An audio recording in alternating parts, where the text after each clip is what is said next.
Donc nous sommes ici devant l'esquisse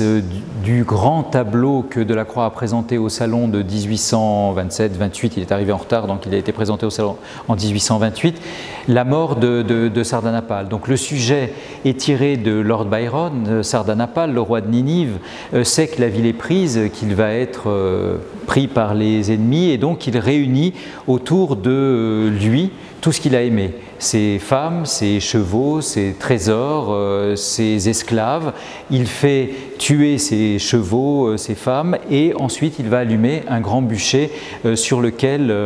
il va s'immoler. Alors le tableau a fait scandale au salon de 1828. Delacroix était déjà connu, il avait fait un peu scandale au salon de 1822 avec Dante et Virgile aux Enfers, un petit peu plus scandale en 1824 avec les massacres de Scio qui représentaient un épisode de la guerre de libération des Grecs. Et ces deux premiers tableaux avaient été achetés par la direction des musées malgré le scandale. Et là, avec le grand tableau, il va trop loin, ça suscite un scandale, on qualifie le tableau de massacre de la peinture parce qu'on voit déjà sur l'esquisse que Delacroix bafoue les règles de la décence par son sujet, mais aussi de la perspective, les règles proprement artistiques. Le lit bascule sur le spectateur, il y a certes la grande diagonale, mais tout bascule sur le spectateur, et le tableau est une composition, un agrégat de beaux morceaux qui sont accumulés les uns à côté des autres dans une espèce d'immense, apparemment, désordre, et on ne finit, et on le voit très bien sur l'esquisse, on finit par ne plus voir que la couleur, que ces rouges, ces jaunes qui évoquent tout ce monde qui est en train de s'effondrer. Delacroix a assez peu exécuté d'esquisses, en tout cas d'esquisses à ce format-là. Et très intéressante par rapport au tableau final, c'est qu'on y retrouve globalement la composition, on y retrouve aussi le goût pour les empattements sur les détails qu'on va retrouver à une échelle absolument monumentale sur le tableau fini, mais ce qu'on voit sur ce tableau-là, c'est l'énergie de l'artiste et c'est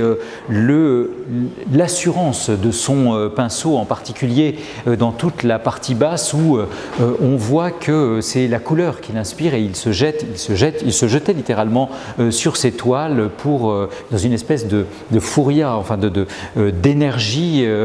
dont la couleur est le support. Et puis toujours le problème du cadre chez Delacroix, du cadrage, qui est toujours très intéressant, notamment dans les œuvres de jeunesse, c'est-à-dire que le cadrage est bien souvent arbitraire. On a ce grand cheval qu'on a aussi dans la composition finale, qui surgit on ne sait pas d'où, ce qui fait que le spectateur est lui-même pris à partie. C'est un peu dans son espace et ça introduit un élément de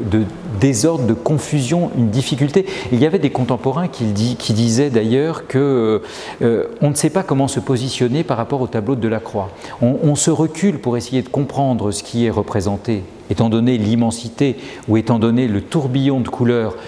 qui s'offre à nous, et en même temps on a envie de s'approcher pour jouir de la peinture comme matériau. Donc on a des mouvements contradictoires où on s'approche et où on se recule, ce qui veut dire que face à la peinture de Delacroix, et c'est un de ses caractères transgressifs, le spectateur est d'une certaine manière responsabilisé, le spectateur doit trouver sa place. Il y a des peintres qui vous enferment, qui vous donnent le point de vue à partir duquel vous devez regarder le tableau, ça c'est par exemple Paul Delaroche, un contemporain de Delacroix que Delacroix n'aimait d'ailleurs pas du tout, et d'autres peintres qui vont vous obliger à trouver votre position, c'est-à-dire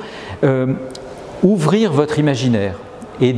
c'est vrai que par rapport au tableau de Delacroix, eh bien, on se projette,